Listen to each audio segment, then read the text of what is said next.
I invite you to join me in a voyage into the past, to that territory of the heart we call childhood. Consider, if you will, Teperanga, a beach, 3/4 of a mile long, 100 yards wide at low water, rocks on either end. On the east, chunky and rounded, a squat promontory. The king and queen stand a few yards out from the shore, 2 squashed rock pillars with steps cut into their sides for diving in the summer. At high water, the sea will cover more than half of them. The rocks on the west are shallow, spreading into a terrace reef, shelving far out to sea. Here, there is no smoothness. The surface of these rock shelves is jagged, cutting and tearing at the bare foot, fretted away by the corrosive sea. The receding tide leaves deep pools here, where sea anemones with fronts of red and black jelly wave coloured strings to entice the shrimps. And sometimes, a lone starfish lies marooned, diminishing in the sun.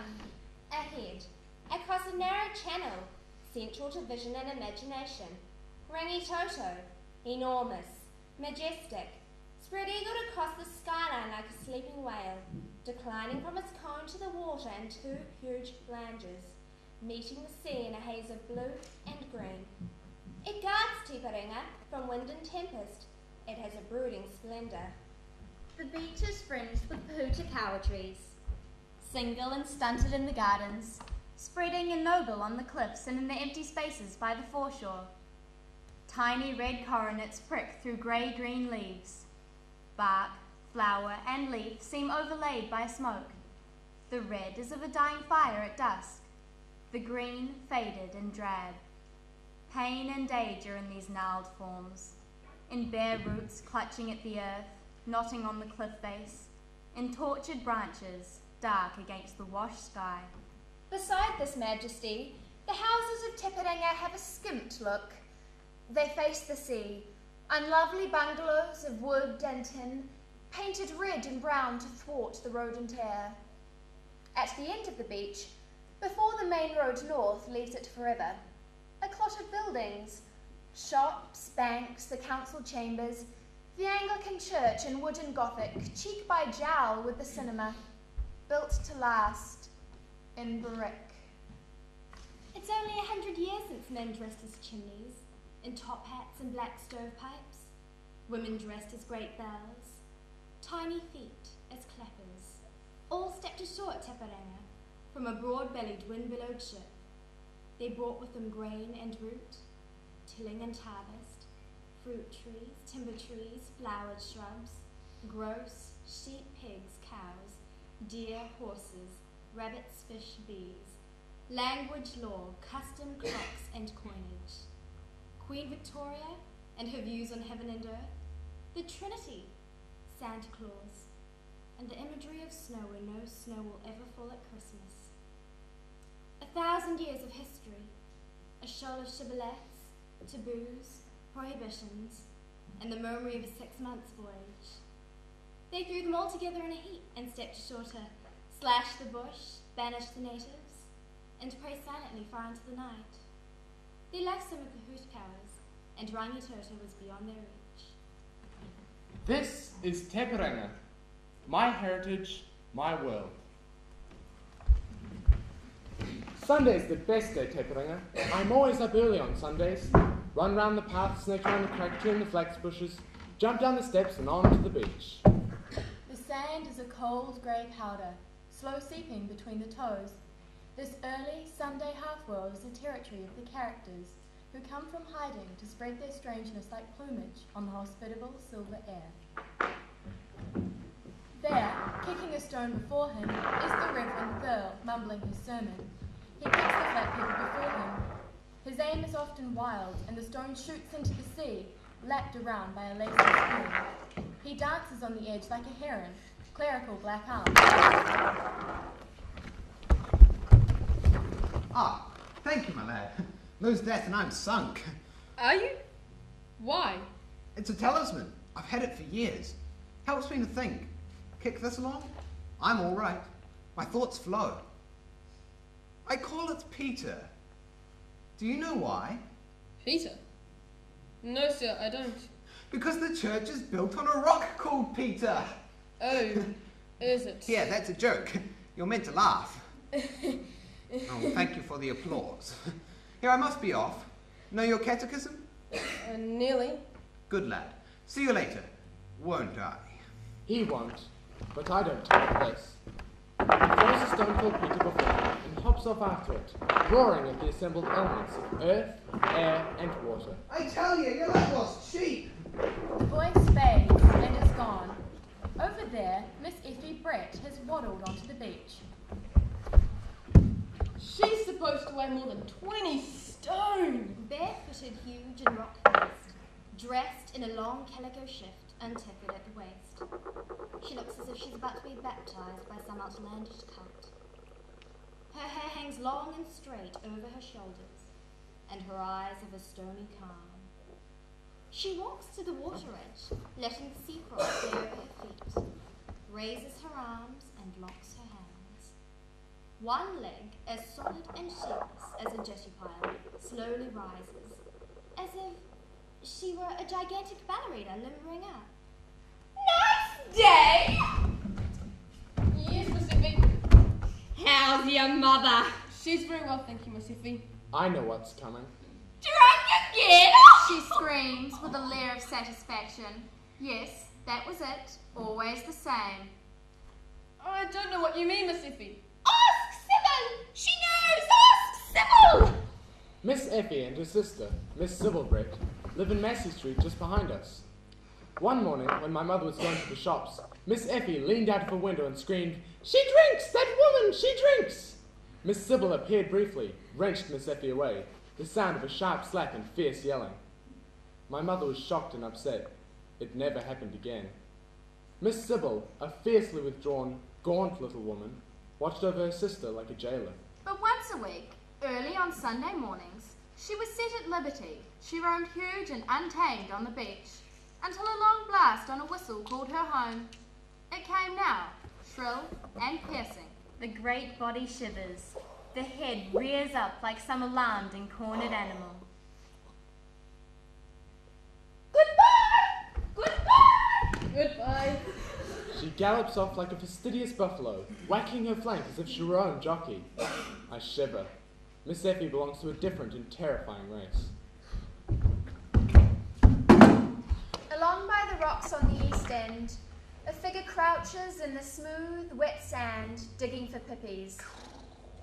This is Furo, the butt of the beach, thin as a spoon, dressed in dirty jeans and the top half of a tattered woolen bathing suit, one strap hanging loose, exposing the bony ribcage. G'day, boy! Early birds, aren't we? Here, how's tricks? All right, Furo. Want to help get Furpo's breakfast? He always talks like this, as if he was someone else. All right, Furo. I kneel down beside him. How's the training, Furo? Fit as a fighting tomcat, Furpo is. Here, watch. Here. Eh? What about this, eh? Furpo's fighting fit. Furpo pauses, arrested in mid-bend. He stands up, rigid. I follow his gaze. Bouncing towards us over the sand is Jesse Cabot, heavyweight champion of the British Empire, a Canadian who's staying in Tamaranga for the season. In each great hand he holds a rock, bearing them before him like offerings to the gods, their weight bulging and distending his huge biceps. He looks straight ahead, Olympian and majestic. Furpo looks suddenly strange and old. His bulging eyes water. Gotta get along, eh, boy? Goodbye, Furo. He walks off, hunched and tormented. The sun comes up over the cliff, a bland, unwinking disk heralding a bright, explicit world. The characters have melted away as though the full light were not their element. Hey Jeff, breakfast. My brother calls me from the steps. Jeff, breakfast. The beach is deserted. At 10 o'clock, the people of Taparanga are abroad, liberated for a day from their caged bondage at building or at sinks. The beach is spattered with their clots of colour and spurting with their talk. The sea rolls on and up the sand, frothing near the grey powder by the gates. Taparanga settles into its Sunday ravishment by sun and sea. Promptly at 11, Sergeant Robinson appears on the beach. He has been Teperinga's sergeant of police for over 30 years. Small, fierce-eyed, round, and gnarled as a nut, he strides along with nuggety grandeur.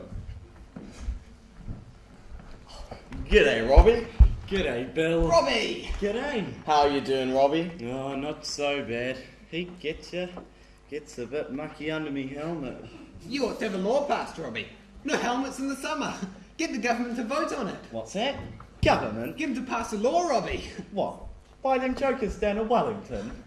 A new fashion has recently reached Teperinga.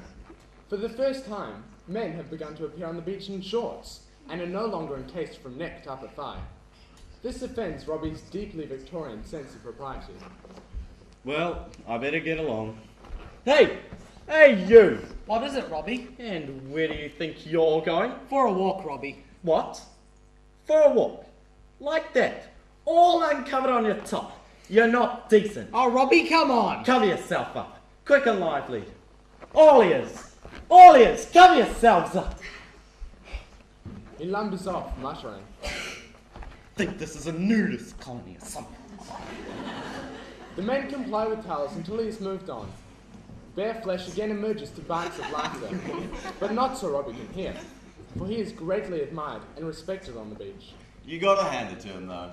Is the universal tribute. He's a proper old dag. The golden day seeps on. No thoughts but warm. No talk but trivial. The sand cools and the beach slowly empties. On Sunday nights in the summer, we have tea on the veranda facing Rangitoto. Tea, everyone! My mother prepares a mountain of sandwiches, and out they come, mounds of them.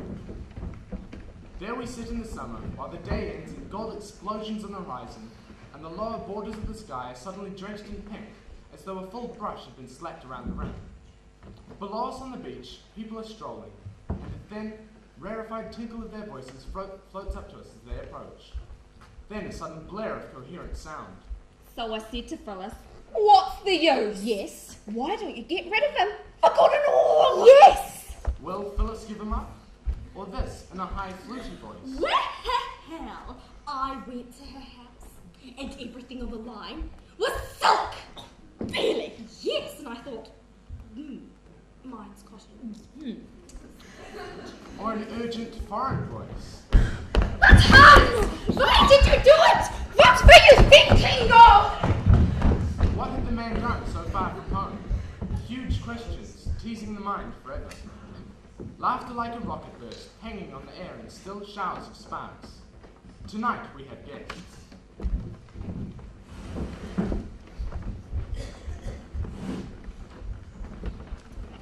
As always, we scream for charades as soon as it is dark. Dad, can we play charades? Not tonight, boys. Oh, please, Dad. Can we? Oh, ask your mother. Mom, can we play charades? Please, Mummy. Can we? Please. Oh, very well. Now, what do you do? I've never played before. Have you, dear? No, Amy.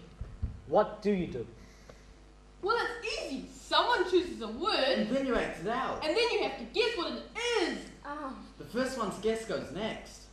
My brother and I perform a few curtain raisers, like hand peck and hand cup. Who wants to go first? Go on, Auntie Pax, you go first. Oh, I couldn't really. I'd die. Go on, dear, have a go. Oh, all right then. Now let me think. Yes, I've got it. Flag. Handbag. Umbrella. Parasol. Oh, that was good, wasn't it, dear? Jolly good indeed. Bravo. Oh, I thought I'd die. Uncle Jim, it's your turn now. Nah, let someone else have a go. What about you, Amy? You have a go. Oh, no, I couldn't. I wouldn't know where to begin. Come on, Uncle Jim. Yes, you guessed it's your turn. All right. Now, yeah. Building. Oh. Grave. Beach. Sandcastle. That was good, wasn't it? Yes. Very. Dad, now it's your turn. No, not tonight. Come on, Dad. Please, Daddy. Please, Dad. No. Come on, Dad, please. Oh, all right then. From the kitchen comes the rattle of utensils. We nudge each other, giggle, and throw knowing looks at the guests. In bursts my father, swiveling round corners, chaplain-wise, bowl of hot drink, cracking frog protest, holding a bulging bag. He advances on his victims. Oh, come here, come here, come here. Don't like your color. Looks like a bad case of high danger. Put out your tongue. Oh.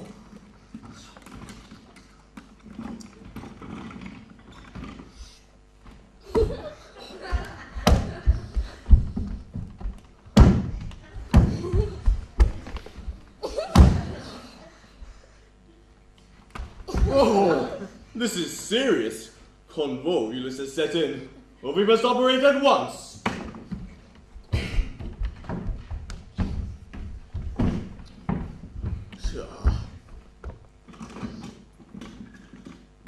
Now, we don't want you escaping. Open wide.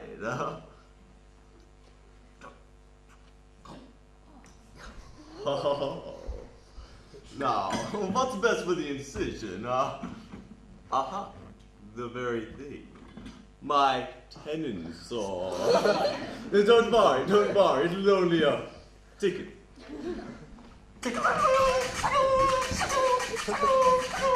Now, that didn't hurt, did it?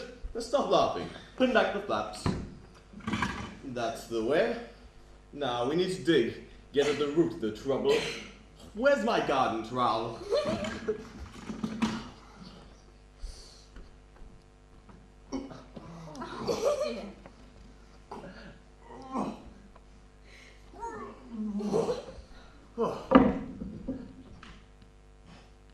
Intestines? No use to you. Better without them. He throws them over his head. In horror we see long loops and festoons of them, sailing round the room, lodging on the clock, hanging on the pictures, whirling round and round the light brackets. Heart? Lungs? Liver? Kidneys? Useless lumber. Out they go. My, you're looking better already. Well, we'll just sew you up. Here's my skewer, threaded with a piece of string, and away we go.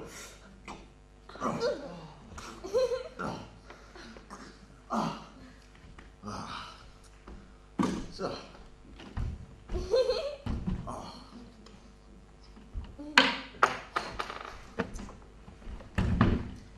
Go thou and sin no more. If you remember me. He picks up his bag and whirls on one leg. Stops suddenly. What is this on my lapel? A stray kidney?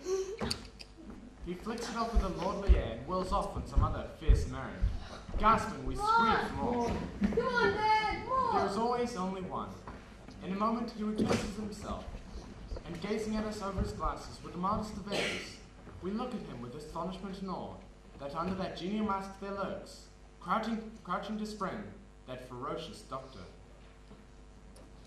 The guests depart, we prepare for bed, the wind faintly rustling the trees outside, platoons of moths hurling themselves at lighted panes. The days of childhood slowly thread through memory like a golden snake, deeply scoring the mind, each day connected to the next by an unbreakable filament. So one thinks, until the thread does break and the snake falls to bits, each piece meaningless and without connection.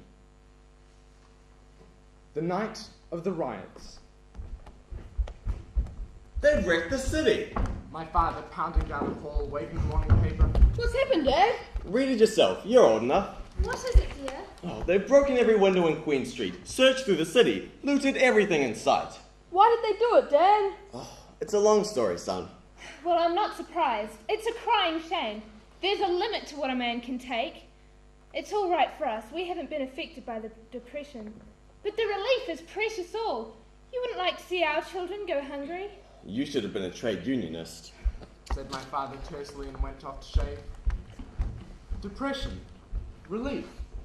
I knew these words, had heard them at school. There were boys there who didn't have shoes and had bread and dripping for lunch, and sometimes I would give them one of my sandwiches, sodden with fried egg or tomato, and feel a virtuous glow.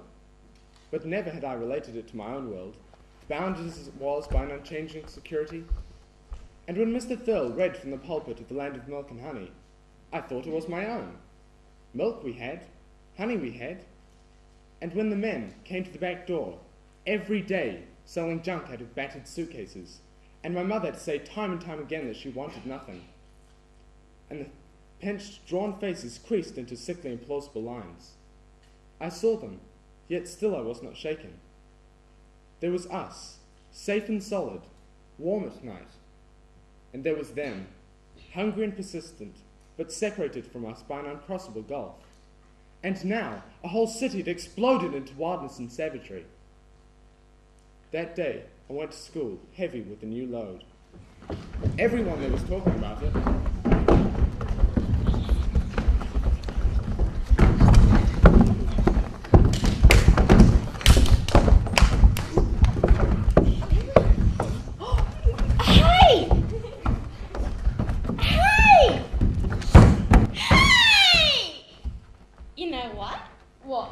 My dad, he was in the Riot last night, wasn't he? Oh, came home with 2 bottles of whiskey. Blotto at 6 in the morning. Was he? Oh. Well, do you know what I heard? What? There's going to be a demonstration down Timarina tonight. Down by the council buildings. I'm going down there too. What for? See if I can pick anything up. What about the police? You mean old Robbie? He couldn't stop anything. He didn't want to either. He's a good old stick. Anyway, he'll be over in town. They called them all up. So we're trying it on here. I held this knowledge to me like a secret and dreadful crime. I came home with it, oozing from me like stain, feeling that my mother must see it, gasp with horror and reach for a towel to wipe it off. But she gave me a biscuit as usual and sent me to the beach. Now go and play on the beach, darling. At 6, my father came home, bearing a mysterious slim parcel. Hello, son. Have a good day. As I looked through the French doors, I saw him unwrap it, hang it on the bedpost. A wooden club. And this symbol of violence, suddenly explicit in our home, gave me a tingling shock. My parents read the paper and discussed the news in the low, grey voices adults reserve for death or horror when children are within earshot. There was a jeweler's shop smashed open last night, and a man yelling, "Help your souls, girls!" Oh no. And there were these 2 women scooping up handfuls of rings, bracelets, and necklaces. Oh, how dreadful. My already fevered imagination pictured them. Dyed red hair, shapeless chalk-white faces, welts like clowns where their lips should be, fat and noisy, dropping jewels like glittering stars down the clefts of their bulging bosoms. Time you're in bed, boys. Yes, Dad. We were sent to bed early, but I lay awake, my hands over my eyes to get them fixed firmly on my plan while the house slowly hushed. My parents went to bed, muttered for a while, then total silence. I let the silence tingle about me, heavy with portent, for about half an hour, prayed briefly and desperately, then took my clothes to the kitchen, put them on, and slipped out the back door. Down the path to the beach I ran, along the soft sand to the strand, the council buildings and the shops. Shot across the street like a fleeing rabbit, eased my way along the wall of the council buildings, and peered round.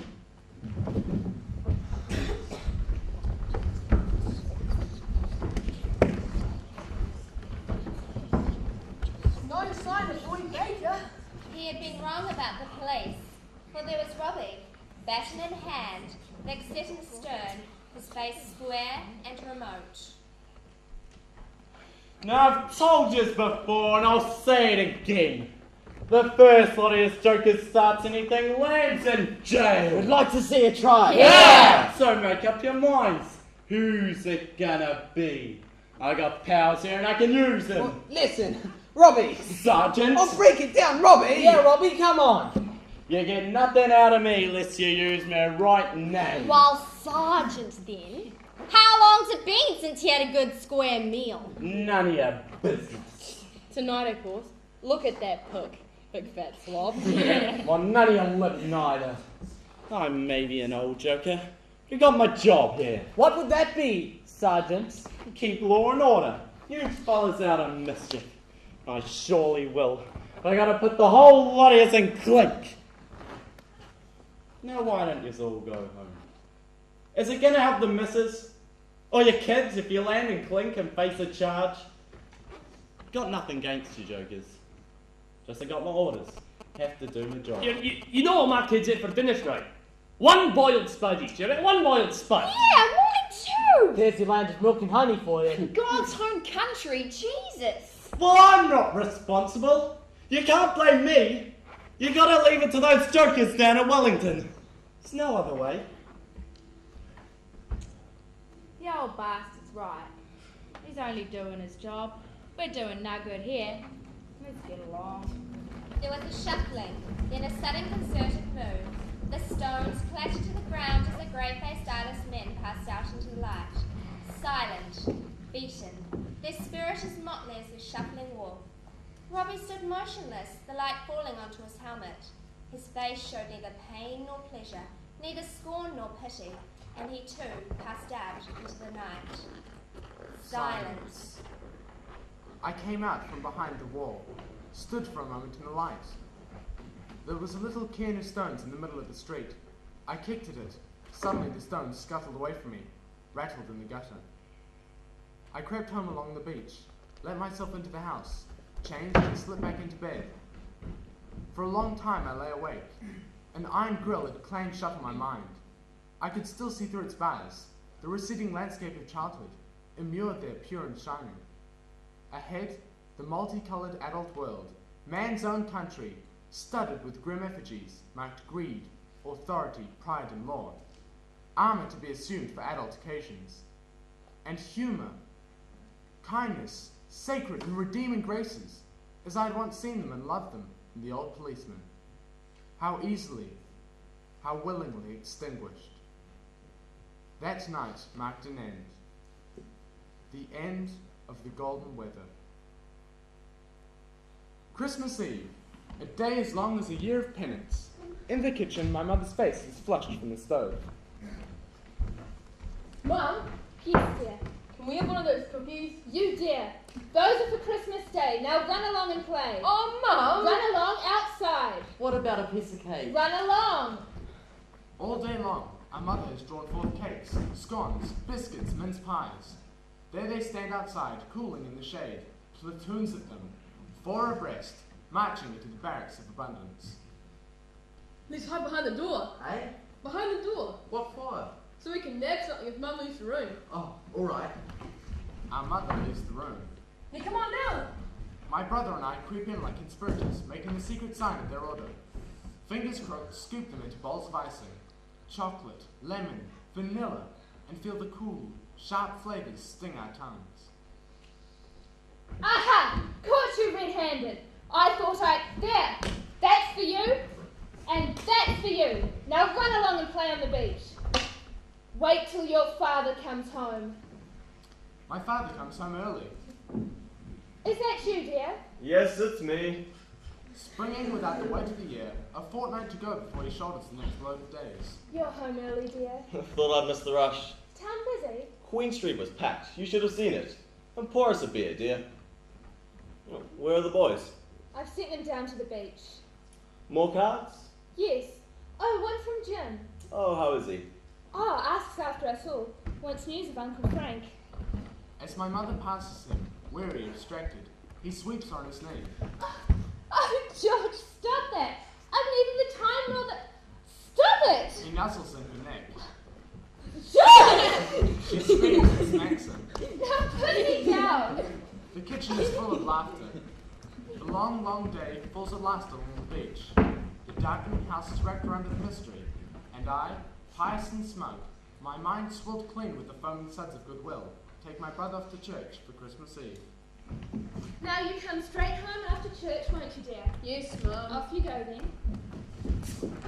The long nave sucks us down towards the altar, dim and ruddy glowing. All around, devout, dark heads bob on a trough of gloom, like corks on a mysterious sea. At the pulpit, Mr. Thurl, a huge, benign penguin.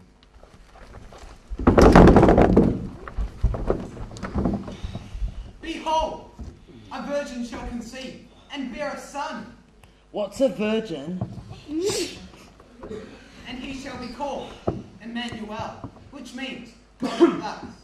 When Joseph woke from sleep, he did as the angel of the Lord commanded him.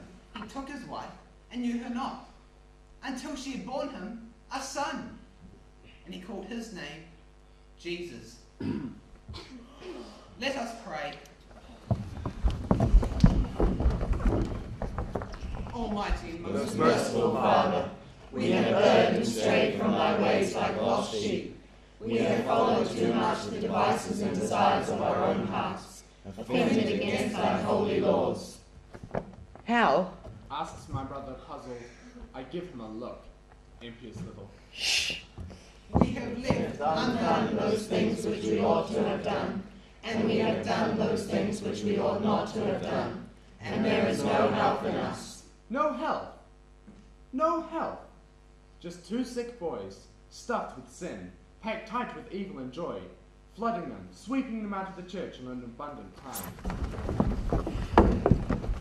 Home to the hushed house, dense with being, pillow slips limp and slack, palely glaring at the ends of the beds. Behold, a pillow slip shall conceive, and bear presents before morning. The straight shall be crooked, and the plain places rough. Shut up! A large star hangs lamp-like in the east to guide the merry saint. Down the slide into sleep, sprinkled with fraying snow, thick and deep, rest on the snowdrift, with a red sleigh crossing it like a moving goblet of blood, and in the far, far distance, a tiny chime of bells. Christmas morning, the dead pillow slips alive, miraculously quickened in the night. The word made bulging flesh. Oh, look at this! What is it? It's a clockwork car. I can't find the key. What's that? It's a watch. Is it real? No. Mum, the watch isn't real! This doll doesn't speak. Let's see. It doesn't speak. I wanted one with fair hair. It's a pretty dress. It doesn't speak. What's that? I don't know. Open it, go on. An orange! Did you get any cherries? Hey, it's a jigsaw. Gosh! I wanted a train. Coral Island! A book. Merry Christmas, Dad! Merry Christmas, Dad. Can you kids keep it down? Try not to disturb your mother, she's tired. Creeping in to see if it's true. No, you don't. Weary, bleary parents, faces tight with ties, an effort of goodwill at 5 in the morning. Merry Christmas, darling. Merry Christmas, Mom! Laughter crackling and spouting. Love. Love. By 10 o'clock on Christmas morning, the sun is wrapped tapering around like a hot oilskin, searing back undershirts, stinging bare arms and legs. The clear green sea edges up towards the beach. We rush to immerse ourselves in the glittering element.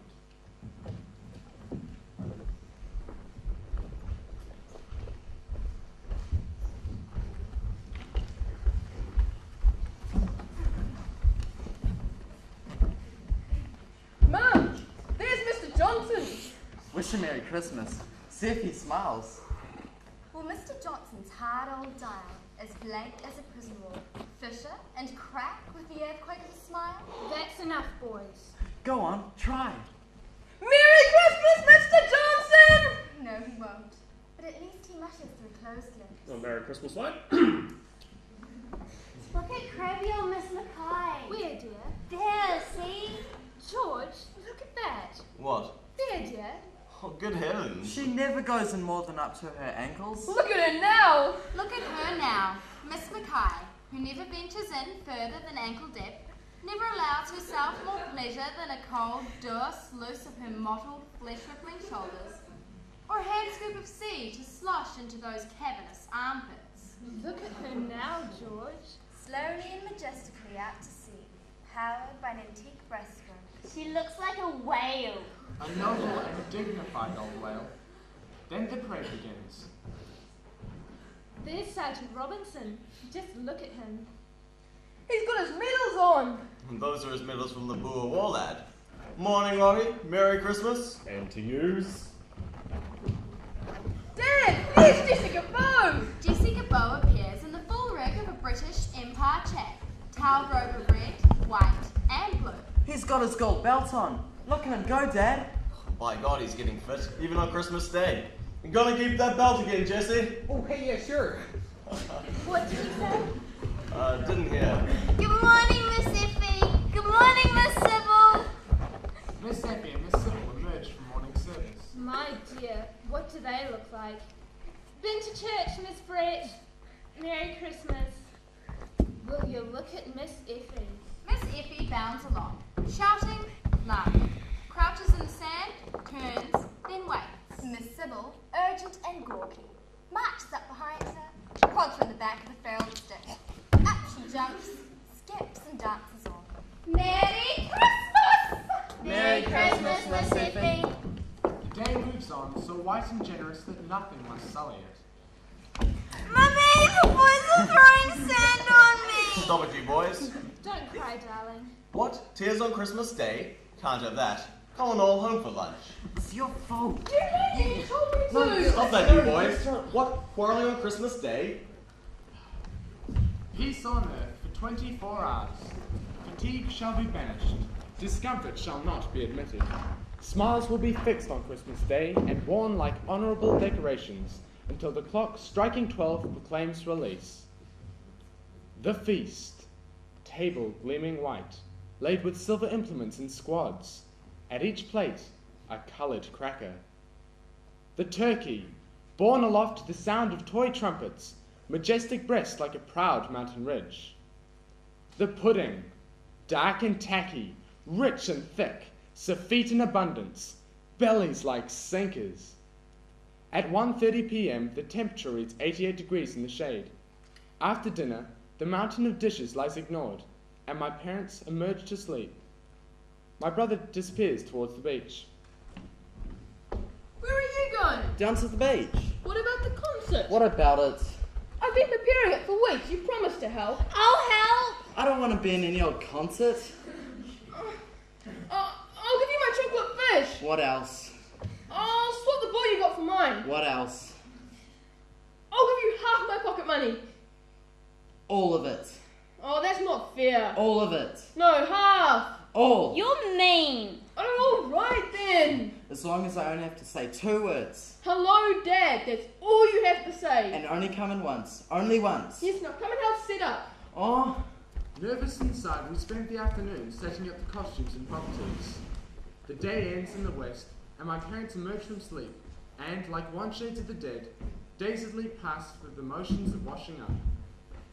At 7, we set up the chairs in the veranda, and the guests arrive, Indian files of them, snaking up the path from the beach. Oh my God. I'm suddenly appalled at the power each one contains within to wreck the evening by misplaced laughter. Uncle Jim. Hello, Merry Christmas. Merry Christmas, dear. How are you, Jim? Top form, George. Hello, Cassie. What sort of a day have you had, dear? Good. The children are giving a concert. Been preparing it for weeks. Oh, what fun! Did you hear that, Jim? Yes, dear. Merry Christmas, Amy. Same to you, Cass. Oh, look at the curtain. There for the concert. Oh, well, that's nice. You drink, Jim? Christmas. Hell of a day, eh? Can't stand it myself. Glad when it's over. Oh, Harry, shut up. He doesn't mean it. She never believes me. What will you have, Cass, dear? Oh, gin and orange, please. Amy? Same, please. Mum, can we start now? Of course, dear, whenever you like. Quiet, everyone. Quiet, please. We're gonna start now. Oh, good.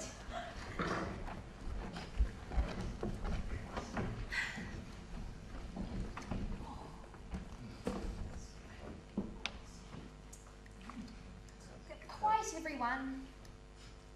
Everyone got a drink? Come on, settle down, George. Come on, ultimate, you idiots! My sister enters, demure and cheeked. I am going to play for you The Soldier's March by Schumann.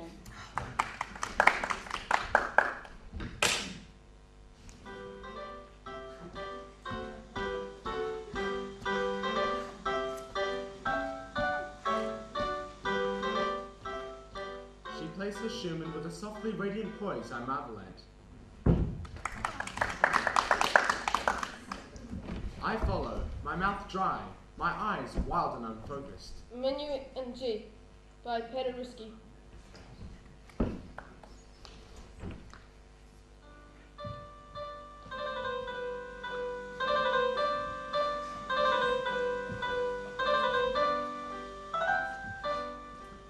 rattle through the Paderewski. I get bogged on the last page, skip 20 bars, stop. With a sudden inspiration, do 4 furious glissandi up and down the keyboard. Land with a crash on the tonic chord. While my sister changes, I stand by the audience to hear what they're saying about the concert. Did you get a card from Joyce this year? No, it's funny. I haven't heard from her all year. Nor did we. Oh, well, if they put up the prices anymore, I just won't buy. That'll teach them. You're damn right. Yes. Another drink, Jim? Thanks, George. Care of the dog, eh, Jim? Oh, I like a drop at Christmas time. As long as it's got orange in it. Come on, drink up. Back on again.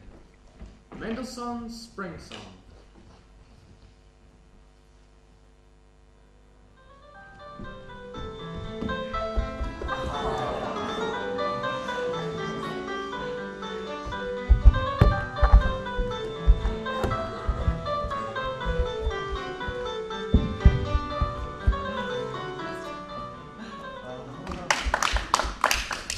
At last, the play. I am a sick old man, rejuvenated by the love of a pure young girl. My beard! Yeah. My bowler! Stay! I wear a beard and bowler until the moment of apotheosis, when, transformed by love, shed both to reveal the downy cheeks of a 12-year-old boy. Don't know what's wrong with me. Must need a pill. Try fruit salts. Be regular. Be a Mary Andrew. Henry! Quiet, Jim! These pleasantries I hardly hear, for this is the moment of my brother's entrance. No sign of him. I hiss his name. Tid! Nothing. I flash a sickly smile towards the audience, and rush towards the kitchen door. He is there, reading a comic. You're wrong!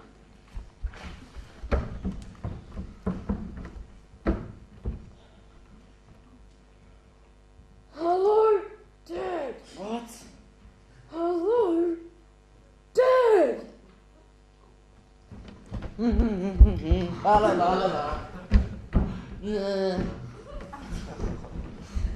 la la. Proper little comedian there. I turn to my brother, goaded now beyond endurance. You rotten stinking! You ruined everything! I'll give it a bone. Boys, stop it at once. Do you hear me? Now shake hands, boys, because it's still Christmas Day. Uncle Jim prances in very gay and noisy. Jolly good. Oh, come on. Cheer up, boy. Long time did, you know. Now off you go, you two. Down to the beach to cool off. The fog of anguish lifts and our friends disperse. I am silent, still grappling with wedges of fury. Why'd you do it? Why'd you go and spoil it all? He pauses a moment, trying to find words. Listen, I was scared. I look at him in wonder. Scared? Scared, were you? He looks up at me, shamefaced. I am suddenly calm. Some hint of the complexity of human motive and behavior reaches me. He puts his hand into mine. The sand is firm and cold, the sea thumping down in long susurrations on the shingle, under the wide and healing arch of the stars.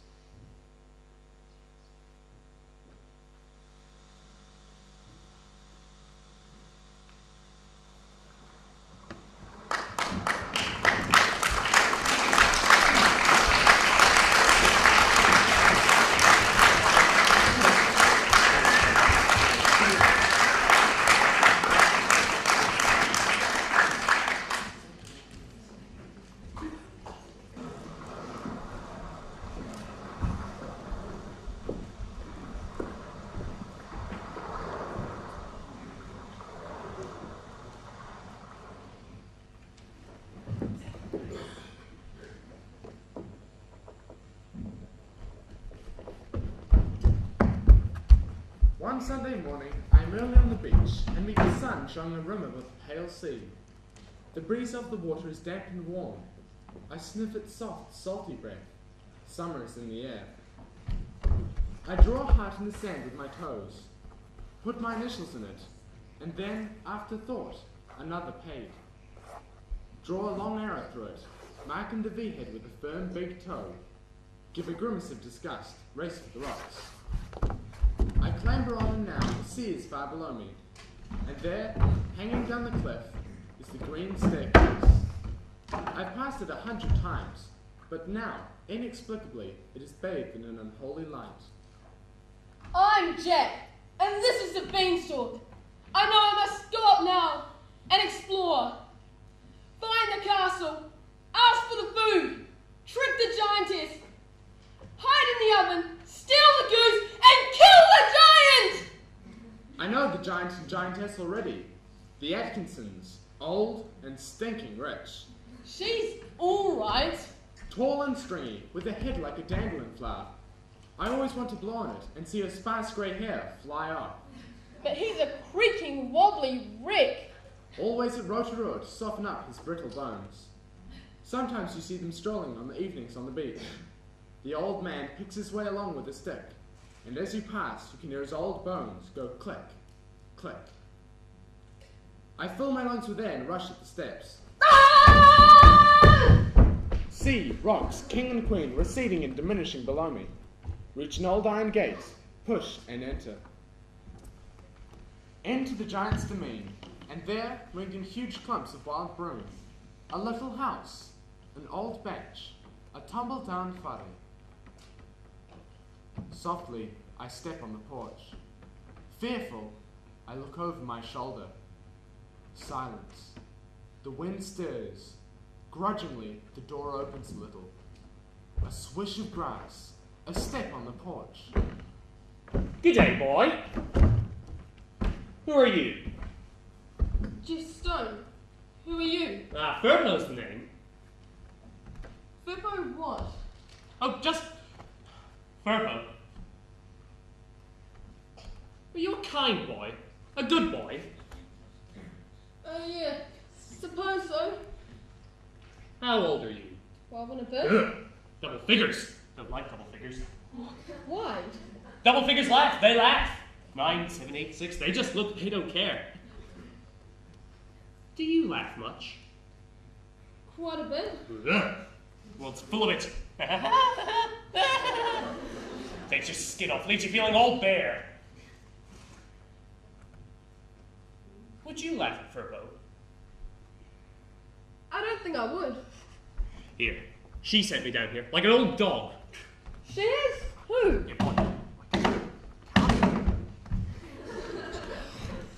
Here, look at this boy, will you? Look at this. Put out the news yesterday. See that? That's Jessica Bow, heavyweight wrestling champ of the British Empire. He's come to live here in Tipperary. Look at him, will you? Look at the arms on him. Look at that chest. One day, boy, I'll be like that. I'll be like that. I'll wipe their smiles off. No more. Ha ha ha ha. Respect. Respect. Do you hear that, boy? Here, watch this. Watch. Are you watching? One. Tim? Tim, are you there, Tim? Well, Tim, getting settled in? Not so bad, is it? Bless my soul. Who's this? Good morning, Mrs. Atkinson. Oh, you know me, do you? Yes, I know you too. Live along the beach, don't you? That's right, I know your mother. Whatever are you doing here? Exploring? Exploring, are you? Trespassing's the word, my lad. All right, 1 minute. Tim, I've got the stretcher out. It's quite sound. Needs a dust, that's all. I'm giving you 3 blankets. That should be enough. Come and get them later, will you? And you, young man, you can do something for me. Pay for your exploring. Come up to the house, will you? Tim, I brought you a broom. It's on the porch. Start sweeping the place out. Oh, Tim.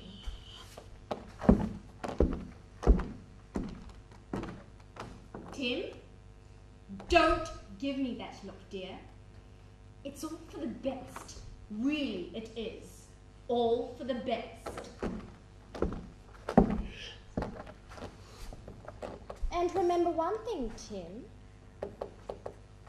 Wherever you are, big house or small batch, it doesn't matter.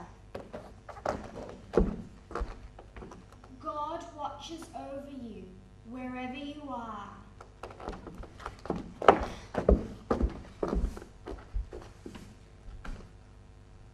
Well, what are you looking at?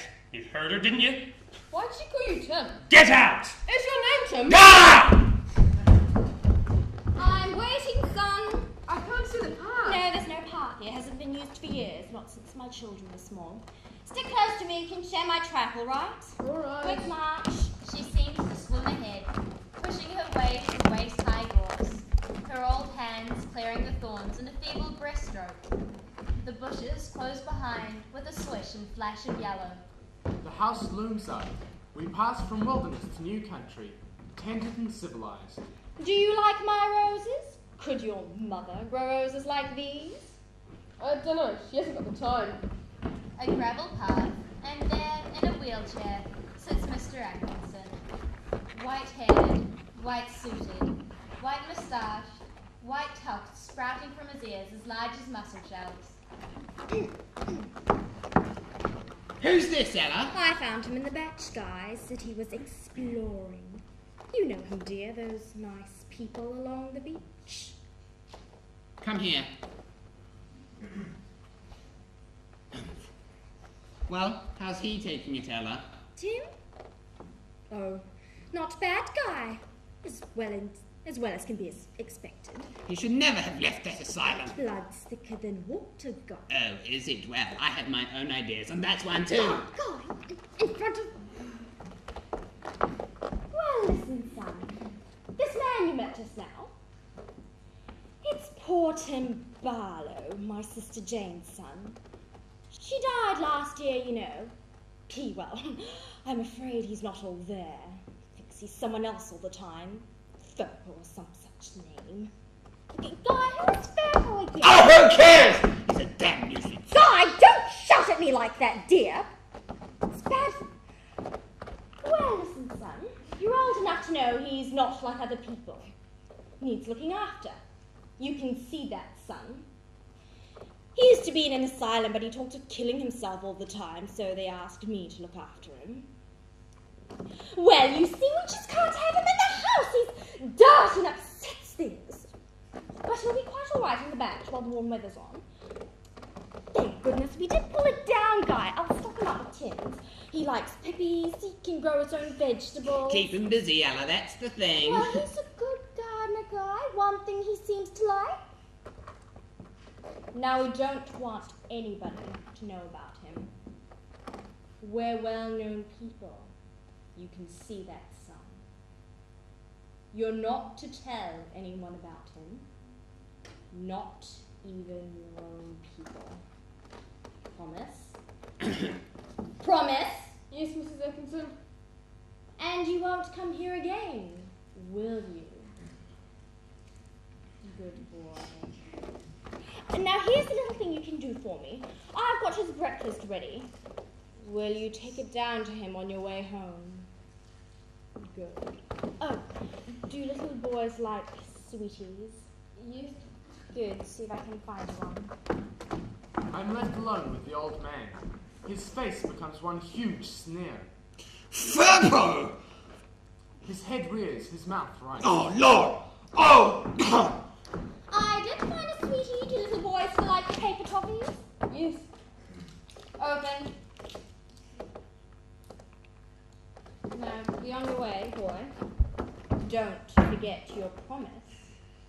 I mumble, my jaws stuck. Passed through the trim garden and into the wild gorse. My arms ache.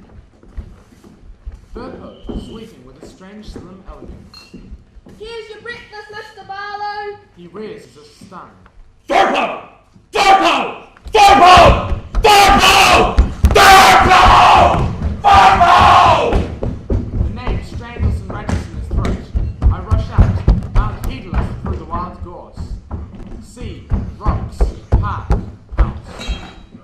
Well, where's the fire? Where have you been, dear? On the rocks. Well, don't forget, it's the children's song service tonight. See that your shoes are clean. Her voice reaches me muffled, face down on my bed, heaving. We stand in line in the pew, primmed and gleaming. My father trumpets responses and sings a loud descant in hymns. We stand, sit, kneel, sit.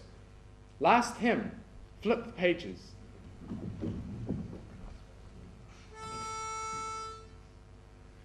All things bright and beautiful, all Furo! creatures great and small, all things wise and wonderful, the Lord God made them Furo all. too! Amen. Mr. Thurles faces us in his swelling surplice and cassock, moist and mellow. 2 fingers rise in benediction. The grace of our Lord Jesus Christ and the love of God be with you all this day and forevermore. Furo! He ambles off to the vestry. The choir follows in pairs, faces graven inward like sheep in ruffs. Furo! The first swim of the year, gasping, shouting, diving through my father's legs, floating through the green, soft, shot silk light, springing out like a rocket, tossing the spray from my hair. The sharp, clear contours of Teperenga, blurring, thickening, dying. My father standing by me, looking out to sea, a long swell running.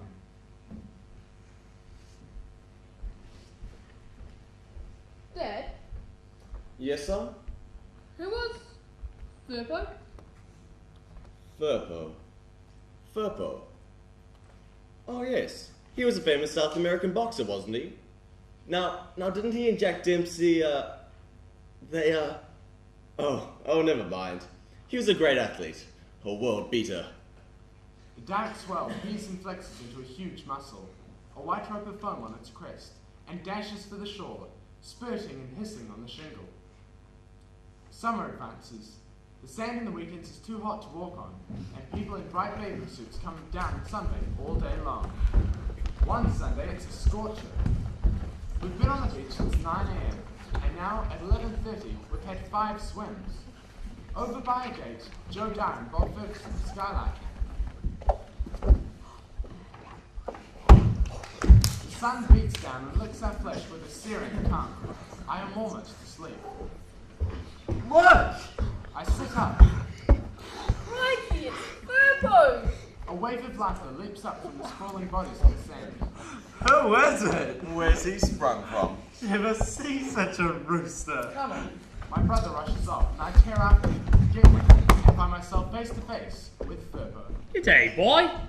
How come you haven't been to see Furo, eh? Trespassers will be prosecuted. Trespassers will be... Oh, away! Her away! Gone to soak his old bones, he has. Hope he rots. Oh. Aha! Why don't you introduce me to your friend? Uncle Jim, face solemn and speedily intent. I know that look. Uncle Jim is going to be a card. Furpo's the name.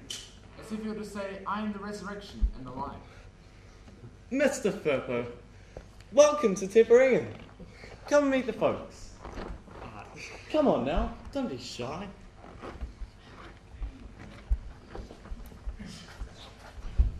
Now, folks, a big honour for us all. I'd like you to meet my friend, Mr. Furo. Castian, Mr. Furo. George, get up off your chuff and say hello to a gentleman. Now, Mr. Furo, we see that you have begun training. May one ask what for? Oh, one day, Furpo will tell you. Furpo's training for the Olympic Games. Oh, yes. And what events are you trying for? Events? All of them. Mr. Furo, on behalf of us all here at Tipperinga, may I say what an honour it is to have you with us. And we wish you wonderful, thumping good luck. Don't we? Come on now, don't we? Yes, of course we do. Yes. Oh, well timed, Francis. Yes, Francis. Furpo must be on his merry way. Cheerio, one and all. Excuse me.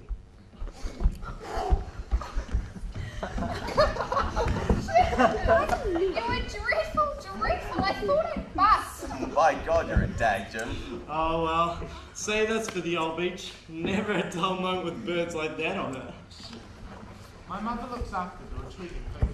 Poor soul. But they say people like that are very happy. A lone gull wheels overhead. A long, harsh cry. What am I going to do about Furo? He stuck in my mind like a piece of grit. Grimaced and postured there, absurd and touching. But there was something else when everyone was laughing at him. Noble? Dignified? No, not at all. But something. Something. That rooster on the beach today. Yes, sir? Do you know him? No, just saw him once before, that's all. Well, be careful. Don't know what they're like. Might get into trouble. Watch yourself, or before you know where you are. Oh, g'day. I'm Joe Dyer. Hello. And this is Bob Ferguson. G'day. We live halfway up your street. Oh, yeah? Now listen, we saw you talking to that Furpo coot. Do you know where he lives? Why do you want to know? Never mind. Do you? Good on ya. Thought you did. Would you mind taking a letter to him? Why can't you? Better for you to, eh? You know him, see? What's it about? That's private, eh? It's just for him. So, will you do it? He holds out a white envelope. I see on it in type, Mr. Furpo, by hand. That decides me. If it's typed and it says Mr., it must be all right. I hold up my hand and take it. I'll take it after school tomorrow. Good on ya. Cheerio. Next day after school, I make for the rocks. Furpo is on the porch, a rake in his hand. Hello, Furpo. G'day, boy. Did come to see Furpo after all, didn't you? Here. What's that? It's for you, Furpo. Mr. Furpo by hand.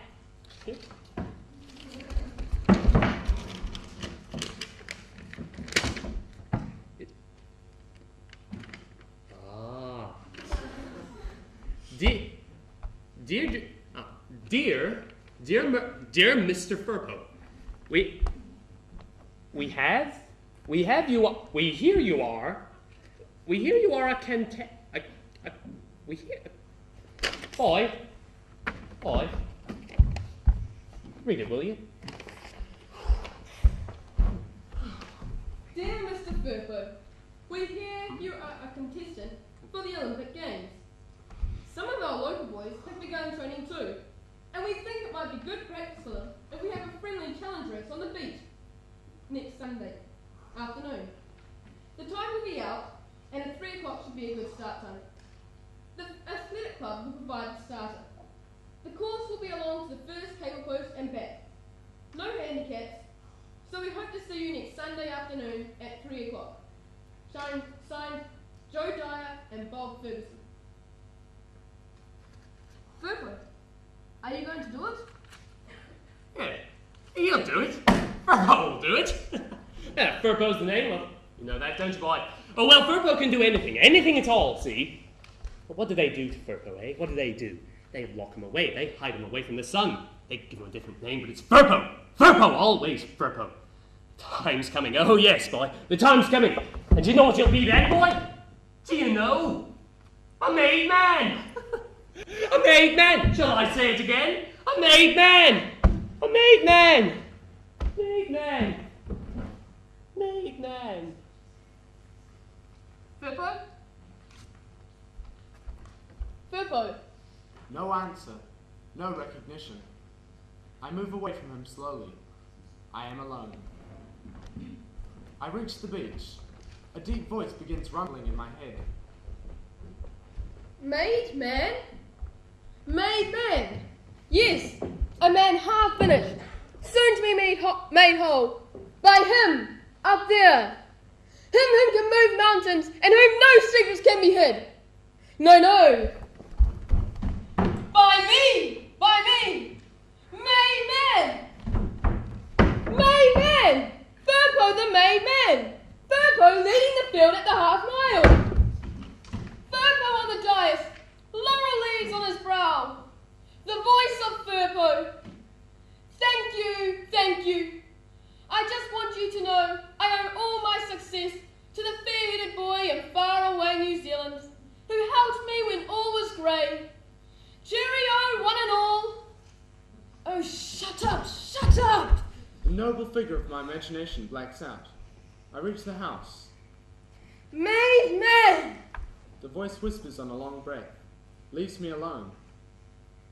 Wednesday, walking to school, a bus approaching. Get to the telegraph pole before the bus, and Furo will win! I reach it, gasping. The 4 concrete steps into school. Take them in one bound, and Furo will win! I land, sprawl, graze my knee. I wear my bandage like an honourable wound, a service scar. Home again. Biscuit, darling. 40 chews per bite, and Furo will win! Is there something wrong with you, dear? Thursday. Mr. Stephen Irons comes from London. He is on a year's exchange in the colonies. Once a week, he does his best to inaugurate us in the glories of English literature. We loathe him, find him superior and edgy. We throw darts and pass notes, which he reads to us in a voice of honeyed weariness.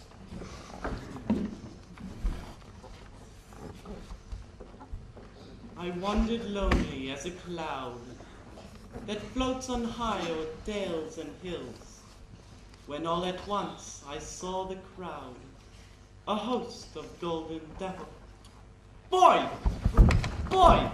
What are you doing there? Nothing, sir. Nothing, sir. Nothing, sir. I saw you at Joy. Bring up here at once. And what might this be? Well, The maid man, sir. the made man. The made man.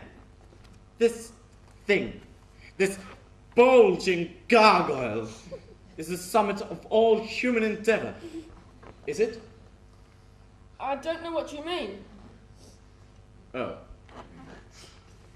This is what your friend prefers to Wordsworth. There is a dutiful cackle, but they're on my side. They much prefer it to Wordsworth. Oh, yes. May well laugh. Now, boys, this cult of brawn over brains that you're all going for can lead a country to ruins. Don't need to tell you what's happening in Germany. You can read the papers. I didn't think I'd find it here. After all, you're British. At least you were until a little while ago. Shakespeare, Milton, Wordsworth, all British. I didn't think the British would rub off so soon, young savages. Now get back to your seat. I want you to write out for me 100 times, the pen is mightier than the sword, and brains will go farther than brawn. He picks up his book, his air limp and gentle. Same place. Beside the lake, beneath the trees, fluttering and dancing in the breeze. Friday morning, my father in the bathroom, shaving. Dad, Yes, son? how do you put on weight and get big muscles? Well, yes, you are a bit on the weedy side, old champ. Do 10 push-ups every morning. Give your arms like a blacksmith. No, Dad, it's not for me. It's for my friend. He already does 10 press-ups. Oh, well, diet's important. Plenty of meat, bodybuilding substance. Steaks, chops, liver, all that. I recoil. Steaks? Chops? Liver? But Furo lives on Pippi's bread and jam! I rush to my money box. 15 and 4 pence. I leave the 4pence and take the 15 shillings to the butcher's after school. How much can I get for this? Your mum ran out of ideas, eh? Oh well, better try this for size. He unhooks a huge joint.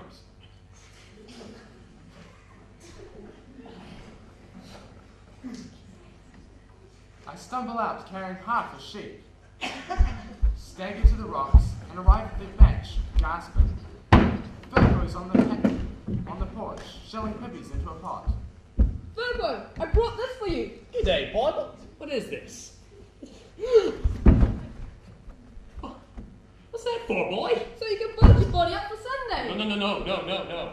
Meat's cruel, killing things, vegetarian Furbo is. But don't be silly, what about those pippies?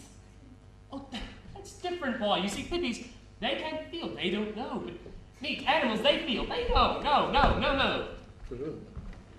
But how are you going to build your body up for Sunday? Furbo's fit as a fighting tomcat, boy. Well, what am I going to do with this? Well, I don't know. Take it home to your mum, eh? Silly fool! I scream and rush out, tears of fury in my eyes. The hunter returned from the kill. I stamp into the kitchen and throw the carcass on the table. Mum! Here's a joint for you. Well, I've got a joint, dear. It's in the oven. Well, here's another. Where did you get it? Butcher's. What's with, may I ask? Pocket money? How much? 15 bob. 15 bob! He was robbing you! All your pocket money. But dear, what's it for? Present! Oh, how very sweet. It'll last us a whole week. But how am I going to keep it? I don't know. I rush out, unable to say another word. I beat my pillow in a frenzy of rage. Later I hear my father say, What an extraordinary thing. Do you think the boy's gone a bit loopy? Any insanity in your family, dear? So Friday goes.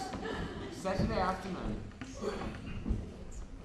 One hope left. One last hope. I pass along the beach, up the strand round the corner, to the church.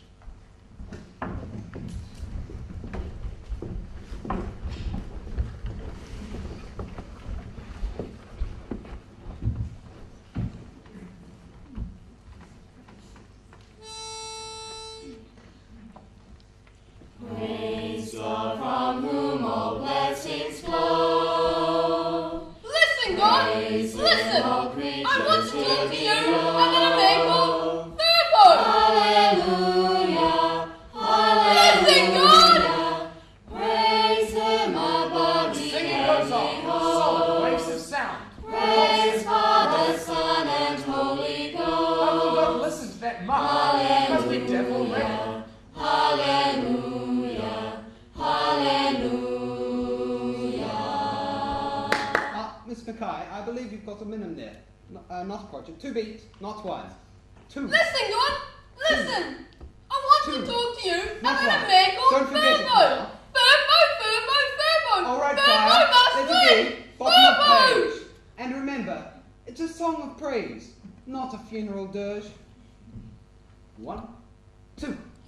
Praise him above the heavenly host. Shut up, for Christ's sake! Silence. Mr. Phil slowly turns, shading his eyes to see. Who's there? It's me, Mr. Phil. And what are you doing here, lad? Praying? Done something wrong, lad? Asking for forgiveness? No, just asking for something to happen. Well, it's no call to take the Lord's name in vain in his own house, now is it, lad? God doesn't like that kind of talk. You'll put him off. He won't listen. Oh, won't he? No, he won't. You come to him with respect. You don't profane his house. But you're all making so much noise. What's that? So much noise. Did you hear that, choir? You've got a critic here, it seems. Now listen to me, lad. If you'd kept a civil tongue in your head, I might have been prepared to listen. But I don't like cheeky boys. You get along home. Can I come back when you're finished? No, you can't. I'll be speaking to your parents about this. I won't have you in my church in that frame of mind. On your way! His eyes, stern and focused with indignation, follow me out. I reach the hard sand. Tomorrow we'll carry Furbo. The sand will be dented and pocked with his flying feet. Oh, if only the day would freeze and stop. The sun be fixed forever. The night and morning never come. Furbo's on his own now. God's deaf and Furbo's on his own. Sunday comes, a white mist at dawn. a yellow haze at noon. God's death, all right. I spend the morning nervous and feverish. At 2:45, I rush down the path to the beach. Before I reach the chattering groups, I see that Furo is not there. Furo has forgotten. Furo is dead. There I stand by the grave, the solitary mourner, watching the coffin slowly sink. Earth to earth, ashes to the rocks, and there's... Crikey, what's he doing here? Sergeant Robinson, the starter, holding a sawn-off pistol. I mingle with the crowd. Is he any good? Olympic Games, he's hopeful. Who does he think he is? Half a mo, isn't it? Give your bob on Ferguson here. Talk dice to a low, tense buzz. Here comes Furo, dressed as always, but with a multicoloured, very tweed coat around his shoulders. Come on, Simpson, or whatever your name is. We're all waiting for you. This is going to be good. No way I can be lost now. Come on, Ted, we're watching you, boy. Give it to him, Joe. You got nothing to lose. Come on, Furo! That kid's his pet. I am not! Don't you dare! Break it up. And with this, we fall silent, forget everything else. Robbie turns to us. You can get ready now, boys. Now, folks, I've got a pretty good idea why I was invited down here today. Well, it's none of my business. But you're not going to make a Joe Hunt out of me. Get it? You want a race? All right. It's going to be run properly. Just so long as it's clear. Now, boys, you're not to break. You wait for the gun. That's all you have to do. Wait for the gun. Your course is along to the first cable and back. Right then. On your marks. He raises his gun. The men crouch down in the line of pippy shells. Furo in the middle. Get set. Can't you boys get it? Not all that difficult, is it? Wait for the gun. Wait for the gun. Now look at Samson there. He hasn't moved. It was true. Furo hadn't moved. He stayed in the sand, tense, waiting. It was impressive. A slight uneasiness ran through the crowd. I wonder if he's any good. Down you go again. On your marks. Get set. Furo left him out as if propelled by a giant boost. Already he was ahead. My Christ, he can run though, can't he? Not such a joker either. Come on, Furo, are you He's still ahead. Come on, Furo! He'll never keep this up. The gaining on him already. With the quiet despair that follows unreasonable joy, the pack divide round Furo and leave him exposed like a rock before the receding tide.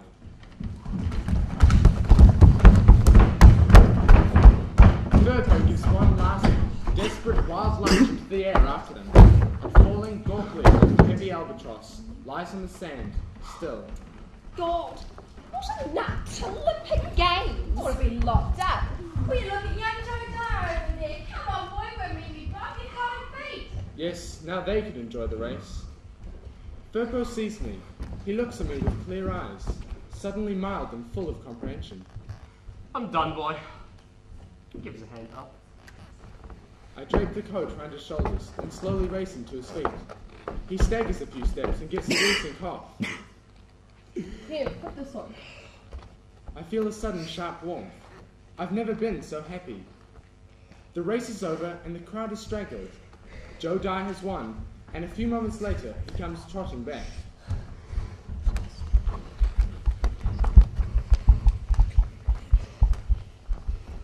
Look, it was only a joke, you know. I ain't meant no harm. It was just for a bit of fun, you know. Well, anyway, best man won, didn't he? See you around. We are on the beach, alone. Slowly we climb up to the bench. Furo sits down, and with the laboured deliberation of an old man, slowly tries to take off his shoes. Here, Furo, let me. I say, flushed and happy to have him wholly dependent. I pull the laces and gently ease the shoes from his feet. right on, Furpo. You'll feel better then. Oh, don't, Furpo, don't! It's because you didn't eat that meat I gave you. You've got to build your body up. You've got to have muscle power. You've just got to! No, that's it, boy. That's the end. The end of the main man. Furbo's done. And Furbo, look, I prayed to God for you, but there was so much noise in the church, he couldn't hear me. But next time I'll go when it's quiet, and then he'll hear me, and then he'll help you. God? God? Did you say God? There is no God! No God! It's all a cheat! A cheat! How could there be? Get out! Get out! You've only come to laugh at Furbo like all the others! No, Furbo! Get out! Ah! I rush out, terrified, hurtle up the path. I reach the beach. The day is peerless, glittering. The sand is a mat of yellow crystals. Rainy Toto's cradled in an immortal light. I reach the house, exhausted. My brother's on the porch. He looks up at me shyly. G'day. I give a gasp and heave. Hi. We saw the race from the veranda. All of us. Yeah, I know. Hard cheese, eh? Are they angry, Mum and Dad? Angry? Oh no, don't think so. Look, you know what? Mum's made some fruit salad, and she sent me out to the shops for ice cream.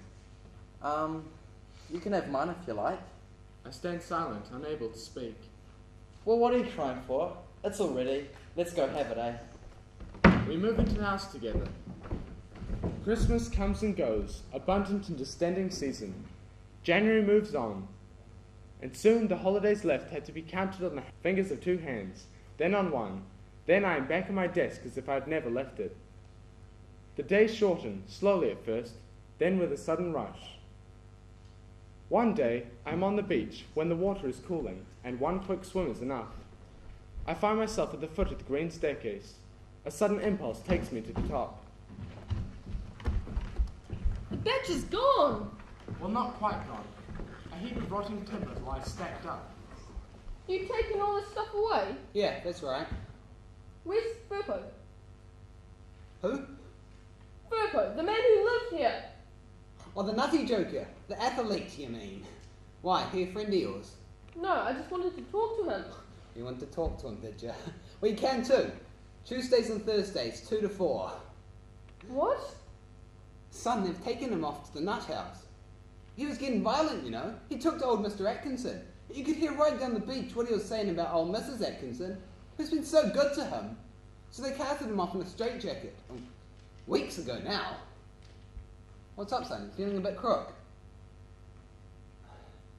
Listen, son. You've got to lock him up. Otherwise it'd all go loopy. He'll be happy now. They'll give him everything he wants.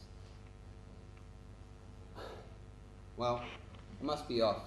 Should be through this job tomorrow. You gonna be around long? Just for a little while. Don't touch anything. Don't get into any mischief. I know what you boys are like. So long, son. Shouldering a light pack, he passes through the broom. It closes behind him with a little dry shiver. I stand by the porch. The broom is almost bare of flowers, and as I watch, a jaundiced bloom flutters off. Sustained by a light breeze, charts a hazy course before coming to rest beside me. I pick it up, and somehow I know, as I finger the jaded petals, that summer is quite at an end.